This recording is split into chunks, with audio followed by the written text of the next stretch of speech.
Good morning and welcome to Follow Your Brush. This is Pam and I'm so glad you joined me today. Today I'm going to talk about taking a subject from here to the finished the finished product and how I choose to get there. But before we do, I want to thank everyone for liking, subscribing, and especially for your comments.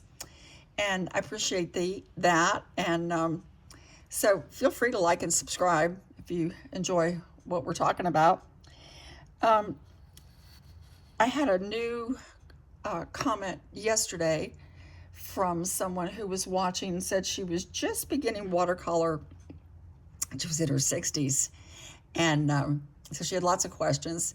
When I began, I too was just kind of absolutely clueless when it came to watercolor. I painted before in other mediums like acrylics and sketching and charcoal, but not watercolor. And I actually began in my 70s, so it's never too late. But I'm going to talk about how I approach things. I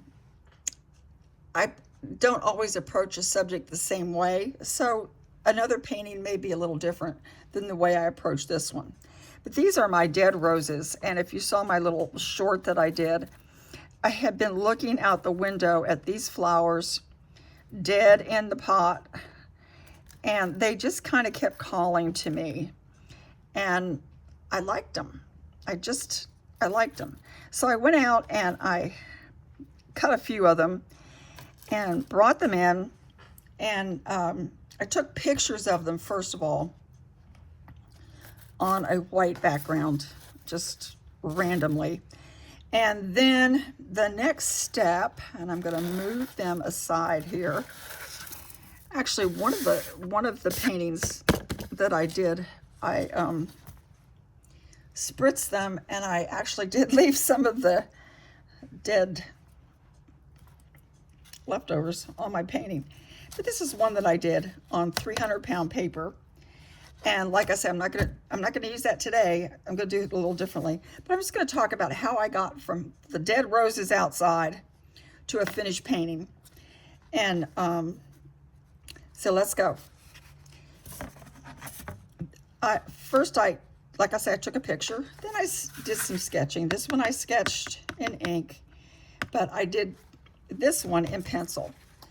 And this is on light wish paper. If you are looking for watercolor paper that might not be as expensive as some of the others, because you're just beginning and you do want to have a good quality paper, and I have found that Light Wish actually does work really well. My daughter got me this for Christmas. This is a really cool little notebook with a fall leather cover, and it's hole punched. And I used this a lot over the holidays, actually, when I went to visit my son and daughter-in-law. Here's another one that I did on the Light Wish yesterday. So I generally do more than one painting. I'm very, very, very seldom am a one and done painter. I don't know, I like to just keep trying. But I want to show you this in steps and stages. So I did sketch this first with just a pencil. I looked at one of my photographs and I just chose some of the flowers that I liked. Now, and sketch them in pencil. Now this is in different stages because I wanted to show you how I like to go from the sketch from light to a medium value and then to a darker value. And in this particular picture, I am using my watercolor sticks from Daniel Smith. It's kind of worn down. I got these last Christmas and I love them. And so the colors that I'm going to start with, that I chose to begin my light textures, was the Quin Sienna. And actually, as you can see on here, it dries even lighter. So it's lighter than even what shows up on there. But let's go. Let me show you this in stages. So we often say we work from light to dark. And by that, we mean, we mean we're layering. Today, I am using a Rosemary and Company synthetic travel brush. It has a great tip, and I really enjoy working with this. So here's what I'm going to do when I'm working in this particular case. I like to take my watercolor sticks and just barely touch them on the top. Now, there are times that I do make big puddles of color and work from that, but this, I'm just showing you how I did this one. So this is how I started with my light color, and these are dried, but so this is what I did. And so the water on the brush is sufficient to get a lot of pigment off of these watercolor sticks. So I just kind of filled in the bigger shapes, not worrying about details right now. And so I went over these lighter areas with just a little bit of my Quin Burnt Sienna. And so that's just my foundation color. You can see down here I have worked these a little further. In fact, I can even go back in and re-wet them a little bit before we come back. So that's what I started for my lightest color. So what we want to do is we go light to dark, generally go large to small, or large, medium, and then to detail. So right now with this Quin Burnt Sienna, I'm doing just my lighter colors. Then I came back in for my next darker color with the Quin Burnt Scarlet. And then after I use these, I'm going to put this in a little yogurt jar so I don't make a mess. As you're working, you do want to kind of give them time to dry a little bit. Again, I'm wetting my brush, and today I'm not using a whole lot of water, so I'm just using my armband, athletic wristband, to dip the excess water off my brush. So now I'm going to come into this Quin Burnt Scarlet, and let's add some darker color. It's still kind of subtle, but it is darker than what I had before. This paper does absorb really quickly and well. Now I'm not going to actually do my full shape. I'm going to be kind of careful about where I put these shapes. Just kind of where I want to begin to build these darker colors with my Quin Burnt Orange. I love Quin Burnt Orange.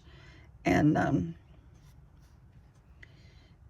actually I kind of got ahead of myself. The next color I had on the top was Quin Burnt Scarlet. But I'm going to go ahead and do this. Let me put that down. Here's my Quin Burnt Scarlet. Because I noticed that the roses, dead roses, still did have a little bit of color in them. So that's where I come in with my Quin Burnt Scarlet. There we go. That's better. That's more what I wanted. And I'm kind of using this tip of this brush to kind of help me get that color where I want it. You notice the bottoms of the leaves are usually a little darker. And as you know, as you can see from these, this still isn't the darkest color that I want to have.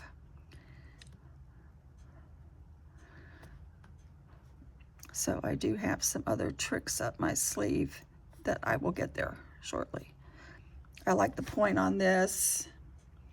And these Daniel Smith watercolor sticks are so pigmented, it actually really only takes a tiny, tiny bit to get what you're looking for. Now this particular little branch down here, I've already gone over it with my Quin Burnt Scarlet once already. So this was the Quin Burnt Sienna.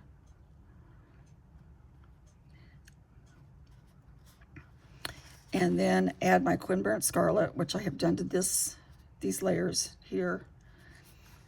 And just add a little bit more up in here. Oops, I don't know where that came from, probably from my dead flowers.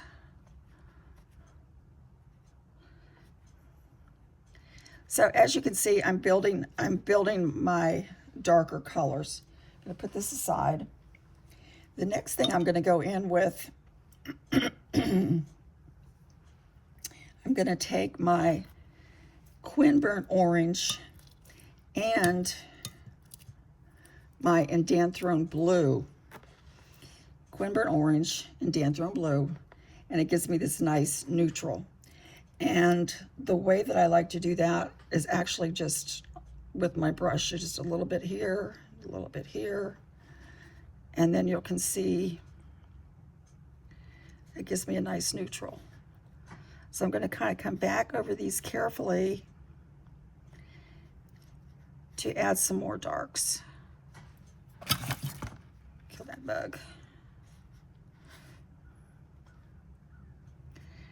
Some Indanthrone Blue with my Quin Burnt Scarlet, and it makes a really nice neutral. So I'm just layering these as I go, mixing colors with my brush as well as on my paper instead of big puddles.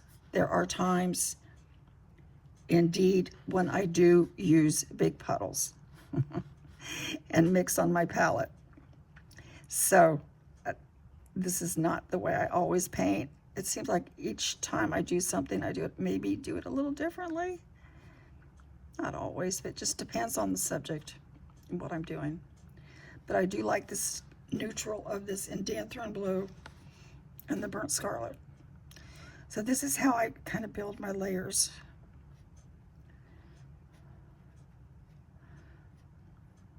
See? So we're going from the light to the dark, and each time I'm adding a little more of the dark to it. And it does give me that really nice neutral that you kind of see in these flowers that are dried. It dried on the stem. And then go back in, and they just were talking to me as I looked out my window. It was just like, paint me, paint me. I know we like to paint roses in the springtime and in the summer. Use some more of this Indanthrone Blue. Just kind of darken this up a little bit. As it dries, and you see that it's lighter as it dries, come back over with your other color and you can darken it. And I do like to mix right on the page. So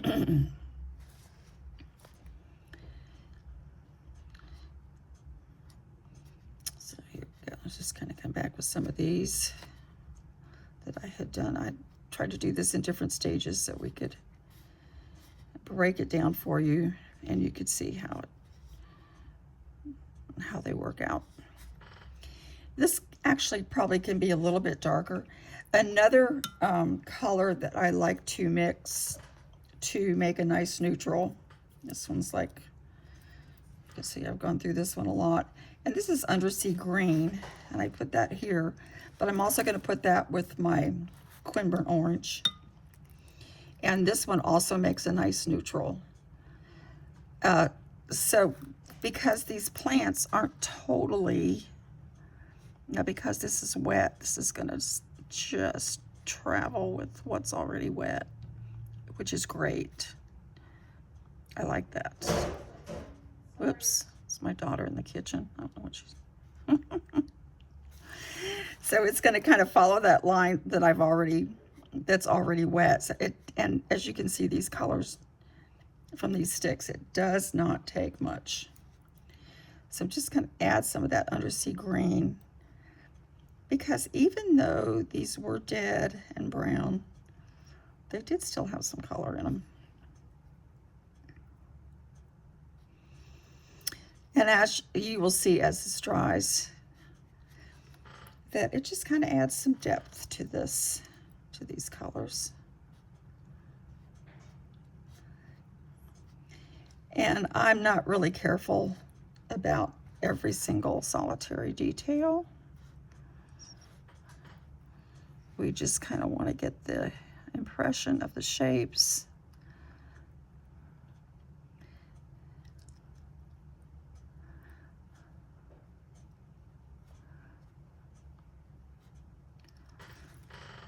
And in this particular case, they just happen to be dried roses. So the colors are very earthy.